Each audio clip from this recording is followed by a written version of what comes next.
don't wait to scale it up. That's really the thing I would say. As physicians, sometimes we just have money that sits in the bank or sits in the stock market. And, I would say it's worth working with what the capital that you have to get some real estate. Don't wait to elevate. How about that? I love that. Right. I love that. Welcome to the Real Estate Mogul MD podcast. Thanks for tuning in and taking control of your financial future. This is a show where we not only motivate and inspire, we give you actionable real-world experience to help you live life by design. You'll hear journeys and stories from other physicians, investors, coaches, consultants, and entrepreneurs. And now, here's your host, Brett Riggins. Leveraging your medical career to elevate your real estate career. Today's conversation, completely transparent, such an amazing journey, starting with single family residential, a commercial building acquisition, and then into some multi-unit stuff, and then eventually into syndication. It's an amazing journey. We're going to talk about how we're keeping all of that straight and what we need to do to navigate those relationships. And I mentioned this a lot, but how can we inspect what we expect? And from there, just taking it up. And today's guest says it best: don't wait to elevate. That is such an amazing line. Today's guest is a family doctor, certified coach who helps professional women at midlife and beyond. She's got a great coaching platform, and wow, what a journey in real estate to talk about here today. Everybody, please welcome Dr. Heather Awad to the show. Well, Heather, welcome to the show. How are you doing today? Great. Thanks for having me. And it's so fun. Like right before I push record, I'm always like, all right, so how is this one going to start? What are we going to do? Sometimes I ask a certain question, but today we just roll right into conversation. How about that? Sounds amazing. So tell us a little bit, Heather, about your medical career up to this point. Sure. So I trained in family medicine and have worked many different jobs as a family doctor. I worked primary care, urgent care, ER. I worked in nursing homes doing wound care. So I've done a number of things over the years. Interesting. And where did you end up now? So now I decided through my own kind of journey with the menopause transition, now I coach professional women in the menopause transition and beyond for permanent weight loss. Interesting. Yeah, I'd had my own kind of experience where everything was going fine, nothing had changed, and all of a sudden my weight started to go up. And I was always kind of a food as medicine person, so I was interested in nutrition, and I thought, what is going on? And then, dove into the research to find out how things change when your estrogen drops, how that changes actually your digestive system as well, which brings on weight gain for a lot of people at this life transition. Interesting. And you then transitioned into being an entrepreneur then, it sounds like, huh? Yeah. It's been really fun. I get to have some geographic freedom. I get to set my own schedule. And I love working with these other professional women. It's really been a blast. So tell me a little bit about how that makes you feel then, coming from being completely tied down as a physician, right? Because it's very, very geographically restraining, and now kind of creating this path. Tell me a little bit about how maybe your stress level or, how you feel every day without those anchors on you, but still being able to practice medicine. Sure. No, it definitely was a stress decrease. I kind of, medicine is a pretty stressful career in general. But moving into my own business really gave me a lot of choices on how to do things. So instead of working for a company that tells you how to do things and to do more all the time with less resources. And so I love this part of my life now. Well, let's not get it wrong. There's still stress there. So we still trade. I mean, we still trade a little bit. So never hide, behind the sunshine and rainbows here. We do trade a little bit of stress. So as an entrepreneur, we do have to worry about where the next paycheck is coming from. And if you have a team, making sure the team gets paid. So there is some exchange in stress, but ultimately, in the long term, as it lays out, I do feel that it's a good exchange. And for me Yeah. personally, Heather, that same kind of direction, when we have that freedom now, it's just remarkable. It is so freeing, and it's just like the weight is lifted off your shoulders. So it's a fun place. And we talk about this too, because as a physician, in the world of real estate, finding that direction of, going after your why, maybe this direction is to be more passionate or free you so you can practice the way that you want to practice by creating these ultimate streams of income. So a lot of times we'll have these entrepreneur world where we go in, we have our own businesses, but we're also, even in those moments, we're still thinking of passive income as well too. So tell us a little bit about your journey with real estate. Sure. Well, my husband and I had both had parents that had some level of rental houses or real estate, so it wasn't unknown to us. So we had a couple of opportunities, maybe 15 years ago, where we bought an office building, we bought, a couple of rental houses. And then at some point we thought, if we amp this up and did more with it, we would have, not feel so tied to our jobs and feel like we had more freedom, that way. And even looking at retirement, thinking, we'd watched people in 2008, older people that we knew who were like worried about taking money out of their retirement, and you had to, and thinking, do we really want the stock market to be in charge of our whole retirement, which is probably 10 years away for us. And so we thought, gosh, real estate would also be a great way to diversify that.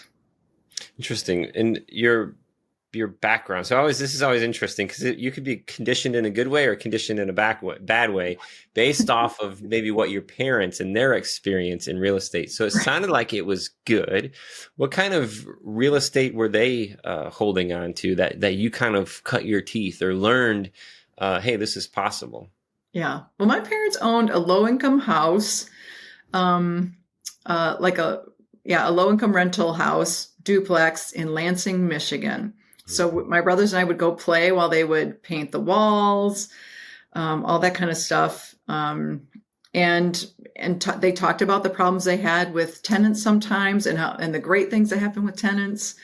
And so it seemed very, it's funny how you can normalize almost anything. And I thought, well, this is very doable.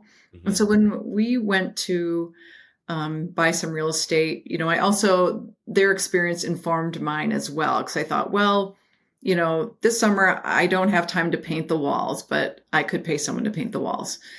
But I knew that things had to be, kept in good shape for renters, and just, it's been fun getting to know people when you manage your own real estate. Now I have enough that I don't manage it all hands-on myself. Mm-hmm. But just knowing how to do that as well has been, interesting, and working with people that manage it for me now. Yeah. I actually struggled a little bit, depending on, I guess, sometimes it's not even the asset class. Sometimes I've struggled because I've got to know people, and being the renter in those particular scenarios. And it was hard because as I continued to grow and push and, towards self-development and just get better and better and better, sometimes I feel like I would step backwards when I did manage my own properties, because I was injecting myself into somebody else's life whose goals and values didn't align with mine. So sure. At some point it feels difficult. And even some of the nicer properties that we have, it's difficult. It's difficult because you are injected into that person's life. Wow. And their lack of ability to problem solve and lack of ability to take care of a home as if it were their own. So those are interesting points, but always points to grow from as well too. And I think that idea of, hey, I can pay somebody to do this. Again, that's where you're detaching yourself from, detaching your time from your money and being able to make the correct investment. So there is room in the budget to have somebody else do it, to have somebody else manage it.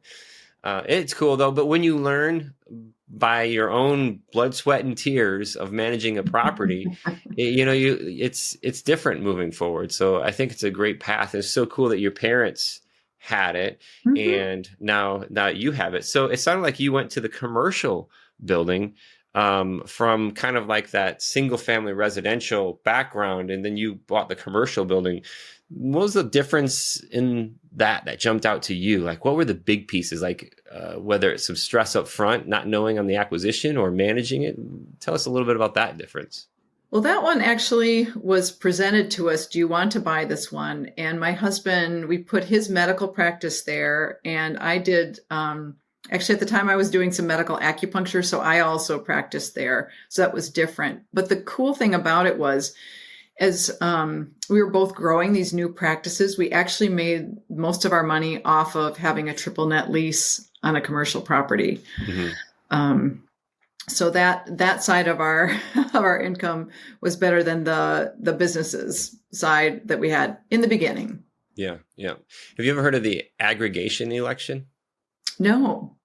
So this is so cool. And as a real estate professional, it's something that it was ingrained in me. So when I was able to come out of the basement and I found this opportunity to have an office building where we could literally, it would pay for itself for us to be inside of this building.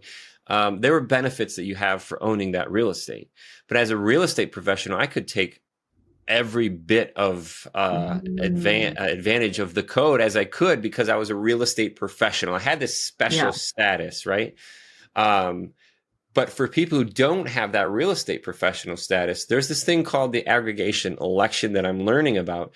And it's when you acquire that building and your business leases that building, operates inside of that building, you can put this aggregation election into effect the first year, which then allows you, when you put it to service the first year you have it, allows you to take advantage of the real estate professional type benefits that you have. So whenever I hear, and this is perfect for DPC, like a direct primary care, a lot of physicians have these opportunities where they acquire the building and then they lease basically back to their own company.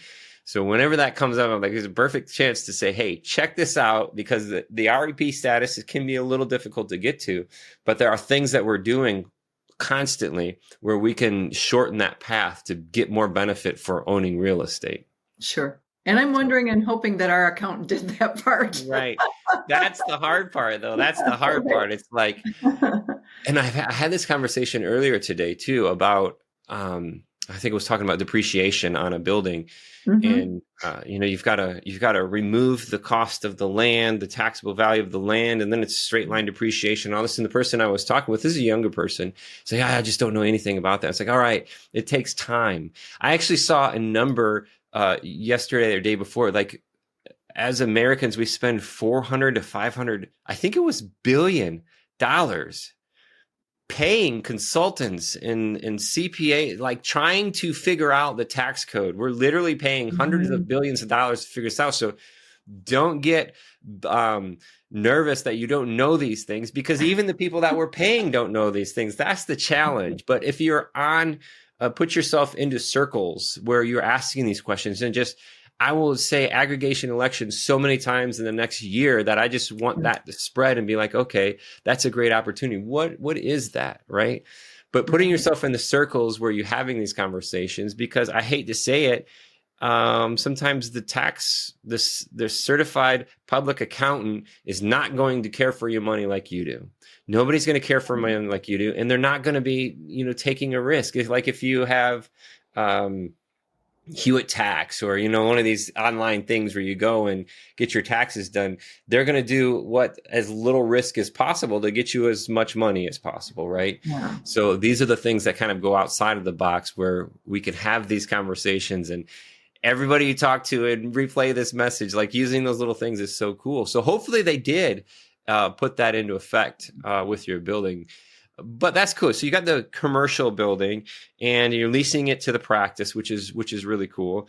You talked about the triple net lease, also very cool.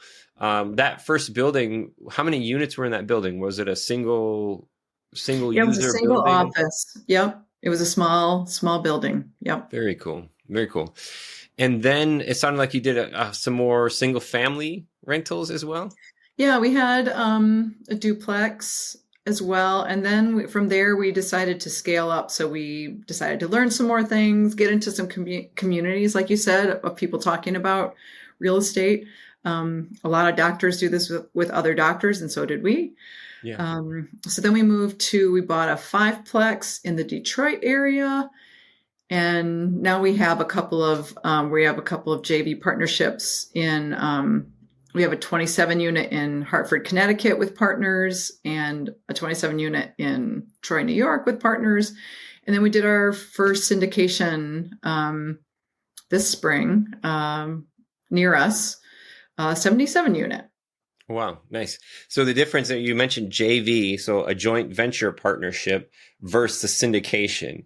And that joint venture partnership it can be similar like a syndication, but just not as many people. There's the main partners. Yeah. So typically it may be 1, 2, 3, maybe four groups or LLCs could be paired together in these joint venture partnerships.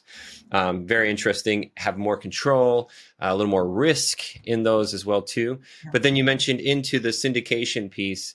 So cool. You mentioned one place there that scared me. You mentioned New York. You own real estate in New York on the residential side. Have you had any worries or struggles when it comes down to, because to me, that's a state that may lean more towards the tenant than it does the landlord. Yeah. I mean, I think the city of Troy is okay, is that the laws are more fair there than they are in New York City proper. It's also a growing area with a lot of businesses moving into it. And we have partners there who are operators, kind of our managing partners there are operating it. And so it's doing great. Nice. That's awesome. That's such a fun progression there. So now you're doing these syndications. What about the syndications have you liked or disliked compared to those joint ventures? Sure. Well, we had bought into some syndications and noticed that the people that ran them themselves are the people who are paying us money, and the ones that just raised money for somebody else were not getting paid as well. So we thought, well, if we did this, we would run it. So we are the managing partner on this syndication. And I've really enjoyed working with, a really high level property management company who's very sophisticated, which is, helping me grow and learn more about running buildings and apartments of this size. We work with a team there are, 6 of us who are kind of the managing team on it. And that's been fun to build a team because I love working and collaborating with other people. And kind of just seeing what bringing in people who have different strengths than my husband and I have, so that, to kind of fill out the team so that all the bases are covered. Nice. So you mentioned something there. You felt in your experience when you were investing in a syndication or in the joint venture there, that you had a better return when you were direct communication with the general partner. So somebody who's actually operating the horse jockey, let's put it that way, the horse jockey. Yeah. And then when you were partnering with somebody who was raising capital, that it was not returning as well as those other ones when you're working directly with the actual operators. Yeah. We just looked at the syndications that we're invested in that aren't us. And that was very clear. From that. And when we did our own syndication, that was one of the things that we told people: we are going to run this with this company, and we are putting our own money in it. And so that gave people a lot of trust for them to invest in us. And we did our underwriting very conservatively. So it's going better than expected. And we wanted it, to work, with very conservative numbers so that, we we want to make money for the people that are Yeah. working for us as well as ourselves. That one's hard to take too, because I'm sure everybody hears it. Everybody does their underwriting conservatively. I mean, it's not like anybody that comes out and say, I really shot for the moon on this pro forma, Right, right. so hopefully we can get there. So those are the things that it's like you and I, when we say this, we understand what that means on where we're pulling our information from, how we're doing our due diligence. But it's one of those things like, sometimes when you hear "I love you" too much, it loses the value of that. And when you're in the investment world, especially in syndication, you're like, conservative projections. Like, yeah, right. Come on. Yeah. But yeah, it's different when we're saying them versus when we're hearing other people say them, because we always hear it. Like everybody always says conservative, But anyway. But we made sure that the expense line was high enough, and that if things didn't go great and we couldn't raise rents, what it would look like. So for ourselves, we really tested it, because we wanted it to be a success if we were going to do it. Not to get in on underwriting, but the biggest things that jump out to me on this are the increases that you're projecting. Taxes, insurance, maintenance, if there's any CapEx that has to happen, making sure you're running through that. And then in the due diligence process, actually confirming, calling and talking with people, getting actual numbers, getting stuff in writing. That's how you're mitigating that stuff, and taking the high end of those projections, or even more. That's how you stay conservative on that side. But the other thing too, on the exit, if you were looking at an exit, the way that you look at your cap rate and how or why it would change based off of your exit as well too. So those are the things that just like jump into my mind right away when you hear people say, "Hey, this is conservative." And there's a lot you don't know, right? Because we don't know what's going to happen with interest rates, and we don't even know what's going to happen with appreciation. Big things. Yeah. Interest rate is huge too, especially coming through on the last year, leading into the next year, and the next year, these gap loans that are turning, where the rates have almost doubled, and it just doesn't work. And then pair that with insurance, with some of the storms. Craziness. Yeah. All right. So how do you find deals? How do you find these syndication opportunities? I mean, you first mentioned, somebody just came up to you and said, "Hey, do you want to buy this?" I will keep my ears open every single day. Be like, "Oh, me? Who, me?" Like, bring those deals to me. Yeah. Where are you finding these deals? Well, we were looking for, my husband and I were going to take down a 20 to 40 unit. And so we had looked at a number of things that just didn't look that great. And a broker took him to a building that was hilarious, old. And they actually had like a floor that used to be a boarding house, where there were like a number of rooms and only one bathroom, that had not been redone in Minneapolis. And my husband was like, "This is a nightmare. We don't want to get in on this." And he told the guy, I don't want to take this on, because I wasn't visiting that day. And he said, I do have this 77 unit that's more like what you're looking for. Do you want to just drive over there and see it? So then my husband comes home and he says, "What would you think about us just doing a syndication instead?"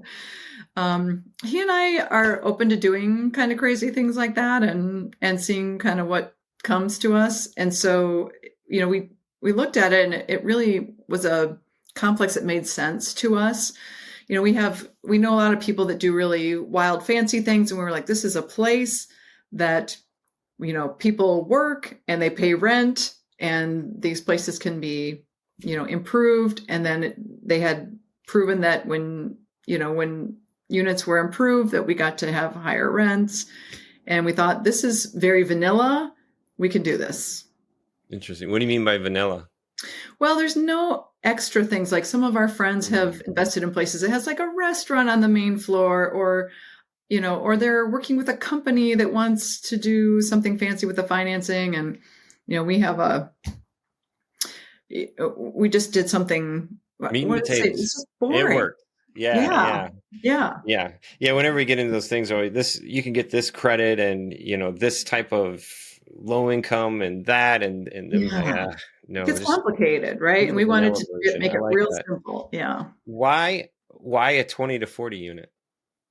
We were working with a group of people that know how to do real estate, but we're trying to get more doors investing. And one of our coaches there said, it's a class that not that many people go for. So, it's with the interest rates, we're all just running numbers on many, many, many deals, but this is just a group that, like larger companies or, that are, we've talked to other larger companies who are like, oh, we're looking at 100 units or above, or it's just kind of a smaller, investment thing. It seems more difficult than a duplex, but it's actually maybe not. So it's just kind of a size that is something that, you could take down yourself or with another, doctor partner. And that when they're available, there isn't a lot of competition for them. Yeah. Yeah. It's interesting. And some of what happens there is, I've heard 75, 80 is right around that pocket. You mentioned 100. Anything lighter than that, the on-site staff costs changes and the ability to have on-site leasing and those kind of things. So that drives those bigger acquisitions toward that side. And you'll see where I hear that a lot too, where, hey, this is a class that's not out there. I would love to take a 20 to 40 unit. Absolutely. I agree with you 100%. So that's why I say my ears are always open, waiting for somebody to bring me that deal. I'm waiting for it. So if you know one, my why aligns with you on that one. Are you in the Minneapolis area then? Is that why you? Yeah, this is where we live. Yep. Okay. So that one, again, maybe it's just me being nervous, Heather, when you mentioned Minneapolis and Minnesota, that's like one of the most litigious states in the United States. And that's where you're holding real estate. And I mean, how are you avoiding the risk that comes with that? Well, we do take good care of people. This unit did have a lawsuit with a playground, which they removed. I mean, people don't have pools very often anymore because of this thing. So people do pay attention to that. We feel like the laws where we are pretty fair, and balanced as far as, landlords and renters. The actual cities, Minneapolis and St. Paul, have a lot of weird, laws. And so we're not there. We're just outside. Okay. We're in a first. And it sounds like to me, the asset itself is even vanilla, like no pools, no playgrounds, just vanilla. They've got a basketball court and a little dog run and an area for grills and that's interesting. Yeah. And I don't mean to scare you or anybody else when I'm saying that. I just like that pops into my mind. I like saying it and then getting your perspective as well too, because obviously somebody owns the real estate in every good state, every bad state. Like somebody owns it. It works. It's still there. That's why we have insurance. But even in your due diligence process, understanding that there had been prior litigation and understanding, hey, how can we mitigate that risk? Setting forth in our plan as well too. How are you? If I say how many units do you have right now? Do you know like down to the number, or can you put me within 10 or 100? Yeah. So let me think. For the listeners, she's looking up at the ceiling. Yeah. 135 approximately. Okay. Yeah. So how do you keep track of all of that? We just hired a bookkeeper to help us keep track of all that because we're noticing that it's harder. We do use Google Sheets for some of it. We do rely on our partners, like the two that we have in the ones we have in New York and Hartford. We go to the meetings, but we're not keeping track of it. We're just looking at what they've put together as far as paperwork. So we hold each other accountable that way. But I'm one of the good things about having partners is that you take care of the ones that you take care of. The one I have in Detroit, we have a management company there. So I visit when I'm there. And otherwise I just keep track looking at the online portal that I have. Interesting. And so you've got different property managers and you've got syndications. So you're getting all different kinds of information coming in based on the asset, the income, all of that stuff. And you say you've got a bookkeeper. Does that mean that that's going into QuickBooks, and then who's taking that data from? Is it QuickBooks, or how's it getting to Google Sheet? Yeah. I mean, because It's not, oh, I get this same sheet from this property manager. I get this same sheet on the same day. It's so perfect. It's not like that. So how do you tie all this stuff together? And is that Google Sheet the main dashboard that you look at? It's not. We do use QuickBooks, and we have our smaller properties under one umbrella, so everything just kind of goes into one place and then gets, labeled. So, and then, yeah, I mean, we pretty much use QuickBooks. And then what? I have directional questions here because I have direct experience with this mess that we create when we have multiple units, multiple property managers, multiple markets, different reporting, the time to enter all this data. And ultimately it comes down to, like I said earlier, nobody's going to care more about your money than you do. And I also say that real estate can make so much money that you have no idea how much money you're losing. There's a gap out there in the resources that we have, and we're actually working to develop this now to mitigate that. But what are the KPIs that you're looking? Because if you're looking at QuickBooks, I would imagine that you've got a few saved reports where you would go, maybe it's just P&L, T12 P&L, maybe it's P&L by class, and the old balance sheet, which I still can't read. The balance sheet that I'm looking at is maybe the decrease in liability as the principal pay down happens. So what are some of the KPIs that you're looking at? So month by month, that 135 units, how much cash do I have in it? How is that cash performing? Where are my challenges? Where are my opportunities? What are these KPIs that you're analyzing each month? Well, honestly, it's kind of a mess, which is one of the reasons why we just got the new bookkeeper to help us with that. Because really, I'm looking at everything individually and realizing that, okay, we've made kind of a complex mess of this, right? We have places in multiple states, so we're looking at multiple different reports. So I would say we're at a transition right now where we're we have very good reporting from all of our property management companies, but we're just looking at each one on its own. Honestly, some of that stuff goes into QuickBooks, and I'm asking this bookkeeper to help us make sense of it now, because this is really terrible. I mostly don't look at it. Yeah. And that's why we hired the bookkeeper. So we need overload. So I'm like, we need to I can look at each building and work with the reports that I have. But then we've hired this person so that we can, on a very regular basis, look at it better, if that makes sense. And is that You're right. I'm sure there are things I don't know. Does that person own real estate themselves? He does. And this is actually all he does for bookkeeping is real estate bookkeeping. Yeah. So I've struggled through the years, and I've been through regional firms. We even switched to Yardi at one point. And I mean, I've literally wasted tens of thousands of dollars annually on people trying to organize this stuff. So I completely understand. Hopefully we're grasping at the solution here, but it ultimately comes down to, it's the information overload. And how can I mean, just imagine going into the medical office with the same type of glasses that you have on in your real estate world, and how accurate can you be? It was like, well, patient, I think this will do it. From what I can tell, from what I see in my spreadsheet from 3 months ago, this is probably going to work. But that's what it feels like sometimes in real estate. So it's interesting, even in these questions too, when I'm asking, thank you so much for sharing and being open with this. Sure. I absolutely love it. Very vulnerable share there, right? Yes.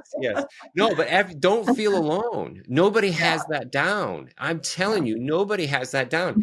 And even in that parameter of, okay, what are you looking at? I'm looking at that P&L. I'll run a T12, a trailing 12 P&L, profit and loss. It's a simple report in QuickBooks. What am I looking at? Yep, it's making money, but what am I measuring that against? Do I have traction? Do I have metrics to say, well, it's not making enough money, right? Yeah. So what are these things that I should be looking at to make sure when I go in there, you better believe a hedge fund's going to sit down, is going to rip those sheets up. It's going to tear, they're going to rip into it because they're the doctor in the room when it comes to real estate. So don't, thank you so much for sharing, and don't feel like, and all the listeners out there too, it's it's not okay. It's normal. How do we get there? Right. How do we get, because even real estate investors, who do this full time would be like, okay, I've got this syndication. I've got some multi units over here. And it's that same way. I ask, how do you manage that? And it's, well, I get reports, right? I get reports, and I read them. Yeah. What do you, what does that mean? Right. Am I going to make it or not, doctor? Right. Yeah. Yeah. Tell me the truth. No, that's interesting. I love it. And I think, one other question would be, what would it be worth to you as an investor, as a physician, and as an investor, to have that simplicity where I could show you, hey, these are the questions that you need to ask. These are the metrics that you need to watch out for to make sure that you're holding your team accountable.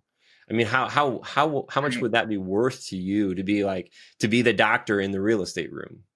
Yeah, I'm sure that would be worth a lot. I mean, I know you have a kind of more of a done for you, program. And I think a lot of people are looking for that because right now I spend half my time on real estate and half my time on my coaching.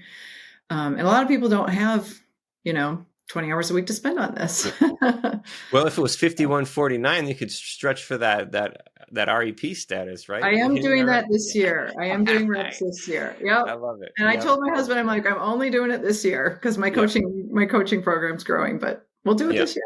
Yeah. That's awesome. Yeah. And there's other things. And ultimately in that path too, Heather, is like, ultimately, I want to make sure that I can move all of my income to the passive bucket, even in the investing. So once I get that into the passive bucket, the way that we structure businesses, that way I can use the passive losses to offset my passive income. And that's that world of retirement. I always joke around too. I don't think I'm ever going to retire. I mean, how much fun is this, right? I love it. I love it. It's amazing. Yeah. And the done for you thing, you have to watch out for too, because again, I'll say it again and again and again, nobody's going to care more about your money than you do. Yeah. One of the most important things that you do, whether it's done for you, some done for you, DIY, whatever it is understanding what questions to ask can be the most valuable things to do. How do I know this is right? And just in I'm not a physician, but in the world of being a doctor, I can sit myself on the beautiful stuff that you stretch over the exam bed before I get there and make that sound. When I'm sitting there and hearing that sound, I've got my trust is in you. And how can you provide that back to me through that service that you're providing? In the done for you world, in the mentoring world, is you've got to find that point where you can be the doctor in the room. And it's just there's not an easy button. There's no way that somebody can just press this and be like, okay, now you're fixed, or okay, this one will work perfect for you. And you don't have any worries. But yeah, it's just finding that way. And you're crushing it. I thank you so much for sharing all this with me. Where are you headed now? Like, what's the plan for Heather now? Well, we have, we're looking at some more properties actually here where we are, because having invested other places, we noticed that we actually like being invested here. I just went over to the property to see a renovation that was done, to see how it turned out. Our first new renovation on this property. And so we noticed that we like being able to see things. So we're looking, running a lot of deals, running a lot of numbers to try to find another property here. Either something, we are actually looking at both things. We have enough partners that we're looking at a smaller deal that we could do with partners, or a bigger one that we could do a syndication with our current syndication partners. Nice. One thing it made me think of is something I learned, and it's hard to do when you're virtual, but when you build these relationships, you have to inspect what you expect. And that means when you launch into a process, whether it's straight returns or the renovation is a perfect key for that. Inspect what you expect. It's just a great way. And when you are local, you can do that.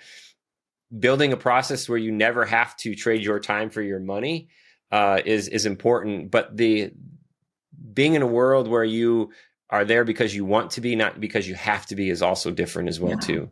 So I love that as well. So looking for that new deal, the syndication world, I'm assuming that you've set up that first syndication, you've got the attorney laid out, all the all the legal stuff. Yeah. That's fun. very, That's fun. very picky and specific. So we're Yeah. happy. We're very thankful for him. Yes, attorneys with their commas, their spaces, and Yes. here And their mentioned worries, their worries. thereafter. Yeah. Yes. So, and I go through those times. It's like, oh my goodness. I have a friend who's an attorney, and sometimes it's like dreadful. No, well, that's good. Some people love that. That's Yes, their thank goodness skill. they It's do their that. gift. Yeah. Yeah, because when things do go bad, those words matter. Those commas matter. Those documents are the difference. So Yeah. beautiful. If you could go back 15 years, Heather, and set beside a physician similar to yourself that kind of had some background in real estate, but now you have this experience for the last 15 years, what would you say to that person who's maybe on a similar path as you were with the knowledge and experience that you have today? I would say don't wait to scale it up. That's really the thing I would say. As physicians, sometimes we just have money that sits in the bank or sits in the stock market. And, I would say it's worth working with what the capital that you have to get some real estate. Don't wait to elevate. How about that? I love that. All I right. love that. Heather says, don't wait to elevate. That's awesome. Well, I absolutely love this conversation. I think your experience in the real estate world is awesome. I think that you are nailing it. And I'm encouraged that you have the transparency to share with others. And I think that means so much, especially inside the physician world. So thank you so much.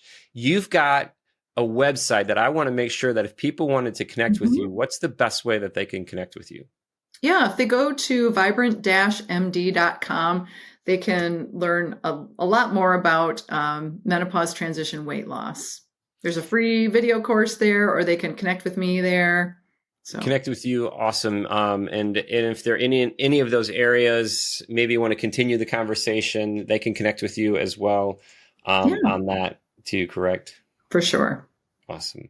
Thank you so much. And on that website, that is a beautiful yellow shirt. Is it a blouse, a dress that you're wearing? It is vibrant. That was probably it's vibrant. Yep. It is. It is. It's captured. That's awesome. So thank you again for your time today, Heather. Yeah. Thanks for the conversation. That was really great. To the listeners out there today, you heard it. We twisted up a little bit, but don't wait to elevate. It's that difference, finding the right group of people, asking the right questions. Nobody's going to care more about your money than you do, and inspect what you expect. Thank you for giving us your attention today. This is the Real Estate Mogul MD.